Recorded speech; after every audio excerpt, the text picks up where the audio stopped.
आज आहे ना खूप दिवसाचं राहिलेलं पेंडिंग काम कंप्लीट केलं आहे, ते म्हणजे सांगते तुम्हाला पुढे.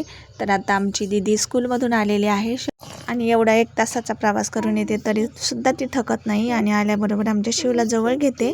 हे बघा इथं मस्त असे सदाफुलीचे फुलं छान असे फुललेले आहेत. मस्त असं ऊन पण पडलेलं आहे आभाळाचं आणि आभाळ पण आलं आहे आणि आमचं शिव इथे आता दुपारचं जरासं खेळत आहे. तर खेळतोय म्हटलं तोपर्यंत आता राहिलेलं काम करून घ्यावं. खूप दिवसापासून माझं ब्लाऊज शिवून पडलेलं होतं, त्यालाच आता मी हुक लावायचे फक्त बाकी होते. बाकी सगळं झालेलं, त्याचं फक्त हुकसाठी राहिलेलं होतं. म्हटलं आता आज वेळ भेटला तर करून घ्यावं ते पण काम, नाहीतर मागे राहिलं की राहूनच जातं. म्हणूनच मग पटकन घेतली सुई आणि दोरा आणि पटकनच असं हुक लावायला सुरुवात केलेली आहे मी इकडे. आता कुठलं पण काम वेळच्या वेळी केलं पाहिजे, नाहीतर खूप माझ्यासारखं असं लेट होतं आहे. 1 ते 1.5 महिना झाले मी हा ब्लाऊज शिवून ठेवलेला आहे, पण फक्त आणि फक्त हुक राहिलेत म्हणूनच ते घालता पण येत नाही आणि साडी पण तशीच पडून राहते. उद्या म्हणता 1.5 महिना गेला माझा हुक लावण्यात.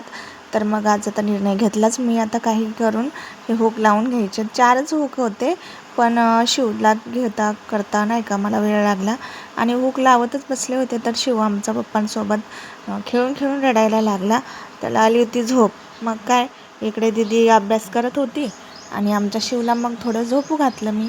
मस्त असं शांत पडलेला आता शिव आणि मला पण खूप रिलॅक्स वाटतं तो झोपला की.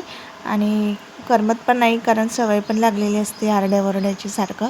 हे बघा आता हे मिस्टर बसलेत मोबाईल बघत, तोपर्यंत मग लावून घेतले हुक. फायनली झालेला आहे आता ब्लाऊज कंप्लीट माझा. तर एखाद्या दिवशी नक्की पूर्ण साडी वेअर करून मी तुम्हाला दाखवेल. आणि संध्याकाळची वेळ आहे, ऊन पण खूप पडलेलं आहे अजून पण. मिस्टर आणि थोडीशी गाई घेऊन गेलेले आहेत आता बाहेर तिकडे बांधायला. आणि ह्या बघा कुत्रा आमचा कसा झोपला आहे मस्त. आणि सर्व काही कपडे वगैरे काढून घेतले सुकलेले. सर्व कामे उरकत नाही तोपर्यंत शिव उठला, त्याला मस्त डाळिंब सोलून दिले आणि खात बसलाय तो. आता झाली संध्याकाळची वेळ. मस्त असं संध्याकाळचं रुटीन आता इथून पुढे. व्हिडिओ जर आवडला असेल तर नक्की लाईक कमेंट शेअर करा. चॅनलवर जर नवीन असाल तर सबस्क्राईब करायला विसरू नका. थँक्यू सो मच माझा पूर्ण व्हिडिओ बघितल्याबद्दल. श्री स्वामी समर्थ सर्वांना.